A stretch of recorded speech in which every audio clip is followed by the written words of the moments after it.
In the fall of 1983, lead singer and rhythm guitarist Joe Strummer, bassist Paul Simonon, and manager Bernie Rhodes decided to kick lead guitarist and co-vocalist Mick Jones out of The Clash. The reason given was that Mick was straying away musically and philosophically from the ideals of the band which they were founded upon. It was the duo of Rhodes and Jones who founded The Clash after the collapse of his previous band London SS in early 1976. The Clash was formed and became fast rivals of Rhodes' personal rival and former best friend, Malcolm McLaren's band, the Sex Pistols, whom the Clash modeled themselves after but would champion socialism instead of anarchy. Getting kicked out of the band that he helped create must have stinged a bit for Jones, but the strain of being in the Clash was building for the past few years.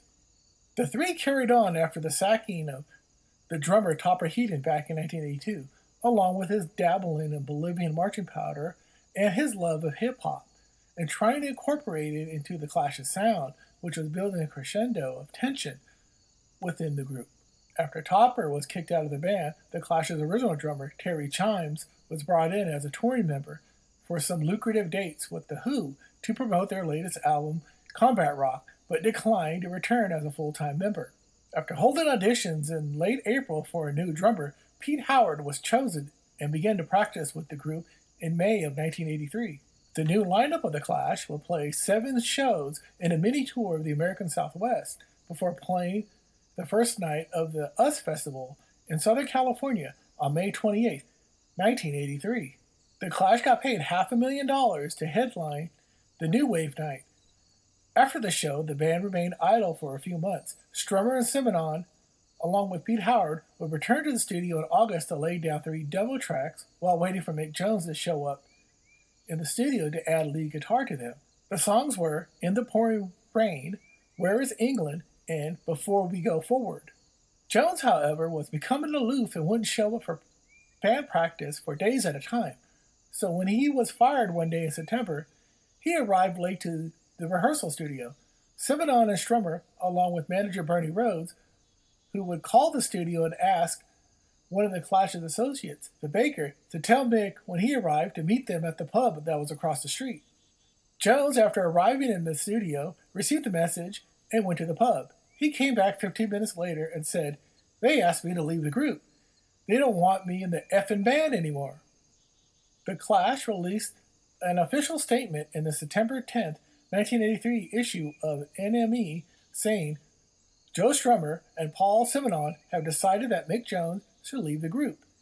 It is felt that Jones had drifted away from the original idea of the Clash. In the future, it will allow Joe and Paul to get on with the job the Clash set out to do in the beginning. It was at this point in time that Bernie Rhodes began to view the Clash as a musical group with interchangeable parts instead of a rock band, one he could browbeat and manipulate to spread his views on politics and music along with his slogans and messages. Joe Strummer had no problems with this new vision and direction of the Clash, saying, "I hope that if I start acting funny, I'd be fired and the Clash would roll on without me." On October 1st, the Clash auditioned hundreds of guitarists for the lead guitarist spot, and the winner was Nick Sheppard, a former member of the band The Cortinas. He shared the political views of the band as well, along with being a huge fan of the Clash. The quartet of Strummer, Simonon, Howard, and Sheppard spent the month of November rehearsing and recording demo tracks at the Lucky 8 Studios. 15 of the demos are available online for your listening pleasure.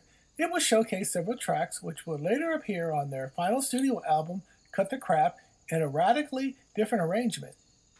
Around the same time, in November, former Clash members Mick Jones and Topper Headon decided to call their new group The Clash as well, because they felt they had a right to use the name. Jones would sue Bernie Rhodes and Joe Strummer to prevent them from using the name The Clash. The new band would change their name to Track, also known as the Top Risk Action Company. The group would add bassist Leo Williams and saxophonist John Leonard. They would record 11 demos, but the band would implode due to Headon's worsening heroin addiction. Jones would use the material and bring along Williams for his next band, Big Audio Dynamite. On November 18, 1983, Joe Strummer will become a father when his daughter, Jazz Domino Holly Miller was born. On December 10th, Gregory White was brought in to the Clash as a second guitarist. Rhodes liked his look and felt that he would give the band a punk attitude. He was given the name Vince by most accounts because Gregory didn't sound punk enough. Vince, however, brought along rock and roll prestige like that of Gene Vincent and Vince Taylor. Rhodes felt another guitarist was needed so Strummer would be free to do his thing on stage while giving the band a twin sonic guitar attack.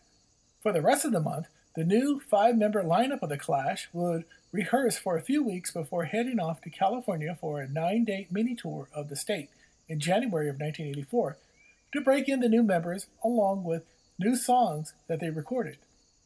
Around the same time, Mick Jones sued the Clash once again to freeze their assets, including money that they earned from the US Festival, along with an injunction on using the name The Clash for their upcoming tour. I hope you have enjoyed this episode of Cuppy's Music Curios. My name is Cuppy, and I hope to see you soon. Cheerio!